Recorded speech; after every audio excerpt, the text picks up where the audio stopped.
ഭാഷാപരമായ പരിമിതികളുണ്ട്, പക്ഷേ മനുഷ്യരുടെ സങ്കടങ്ങൾക്ക് ഒരു ഭാഷയുള്ളൂ. അതേത് ഭാഷ? പോട്ടെ, കിടന്നിടത്ത് കിടന്ന് ഉരുളുന്നു.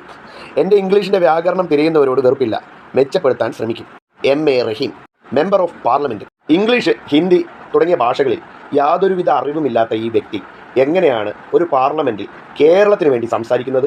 അതുപോട്ടെ, ഇങ്ങേര് കർണാടകയിൽ ചെന്ന് ഏത് ഭാഷയിലാണ് സംസാരിക്കുന്നത്? MA റഹീം, ನೀವು ಕರ್ನಾಟಕದಲ್ಲಿ ಹೋಗಿ ಅಲ್ಲಿ ಕನ್ನಡ ಗೊತ್ತಿಲ್ಲ ಅಂದರೆ ನೀವು ಜೋಕರ್ ಆಗುತ್ತೆ. അതെല്ലാം പോട്ടെ, കേരളത്തിൻ്റെ സാക്ഷരതയുടെ മഹത്വം MA റഹീമിലൂടെ ലോകം മനസ്സിലാക്കുകയാണ്. അപ്പോൾ MA റഹീമിൻ്റെ വിദ്യാഭ്യാസം എന്താണെന്ന് നമുക്കൊന്ന് നോക്കിയാലോ. AA Rahim, the current Rajya Sabha MP from Kerala, hold multiple degrees including an MA in Islamic history. മതം മനസ്സിനെ മയക്കുന്ന വിഷമാണെന്ന് പറയുന്ന party.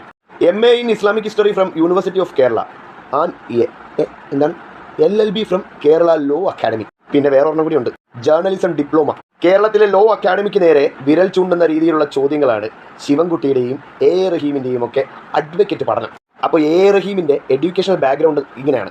Primary government LP school Perappanamcode, higher secondary government higher secondary school Perappanamcode, pre degree NSS college Nilamel, bachelors degree university college of Thiruvananthapuram Islamic history, masters degree university of Kerala Islamic history, law degree എന്ന് വെച്ചാൽ LLB Kerala law academy law college Thiruvananthapuram, എല്ലാം തിരുവനന്തപുരത്തു നിന്നാണ്.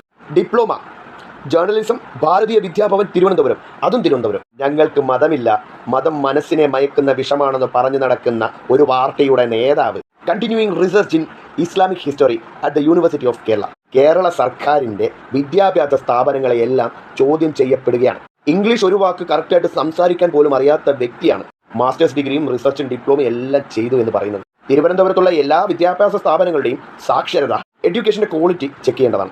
Mister member of parliament, അറിയില്ലെങ്കിൽ ഒഴിഞ്ഞു മാറുക, വെറുതെ നാണം കെടുത്തരുതേ.